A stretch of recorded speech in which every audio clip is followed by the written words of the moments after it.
ನಮಸ್ತೆ ಎಜಿ ನ್ಯೂಸ್ಗೆ ಸ್ವಾಗತ. ತಮಿಳುನಾಡಿಗೆ ಕಾವೇರಿ ನೀರು ಹರಿಸುವುದನ್ನ ವಿರೋಧಿಸಿ ಕನ್ನಡ ಚಳವಳಿ ವಾಟಾಳ್ ಪಕ್ಷದ ಅಧ್ಯಕ್ಷ ವಾಟಾಳ್ ನಾಗರಾಜ್ ಕರೆ ಕೊಟ್ಟಿದ್ದ ಕರ್ನಾಟಕ ಬಂದ್ಗೆ ರೇಷ್ಮೆ ನಗರಿ ಶಿಡ್ಲಘಟ್ಟದಲ್ಲಿ ನೀರಸ ಪ್ರತಿಕ್ರಿಯೆ ವ್ಯಕ್ತವಾಗಿದ್ದು ಬಂದ್ ಬಹುತೇಕ ವಿಫಲವಾಗಿದೆ.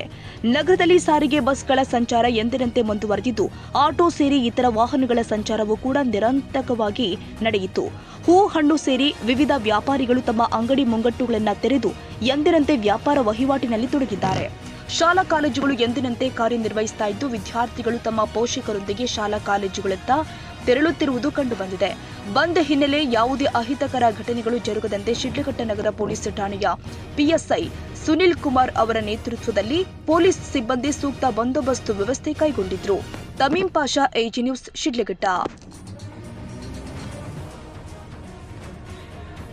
ಕನ್ನಡಿಗರ ಮೆಚ್ಚಿನ ನಿಮ್ಮ ಎಜೆ 24/7 ನ್ಯೂಸ್ ಕನ್ನಡ ವಾಹಿನಿ ಇದೀಗ ಟಿವಿಯಲ್ಲಿ ಲಭ್ಯ. ವೇಳೆ ನೋಟಿಸ್ ಕೊಟ್ಟಿದ್ರೆ ವಾಪಸ್ ತಗೋತೀವಿ. ಇವತ್ತು ವಕ್ಫ್ ಪ್ರಾಪರ್ಟಿ ಅಂತೇಳಿ ಬರ್ತದೆ ಅಂತ ಹೇಳಿದ್ರೆ ರೈತರು ಬೀದಿಗೆ ಬದಲು ಏನ್ ಮಾಡ್ಬೇಕಾಗತ್ತೆ? ಯಾರು ವೋಟ್ ಹಾಕಿಲ್ಲ ಅಂದ್ರೆ ಗ್ಯಾರಂಟಿನೆಲ್ಲ ಸ್ಟಾಪ್ ಮಾಡ್ಬಿಡ್ತೀವಿ.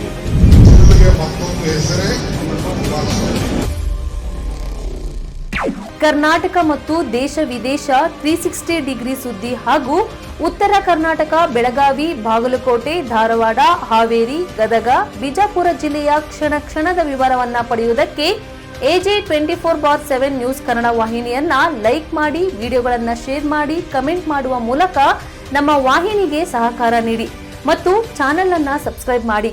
ಧನ್ಯವಾದಗಳು.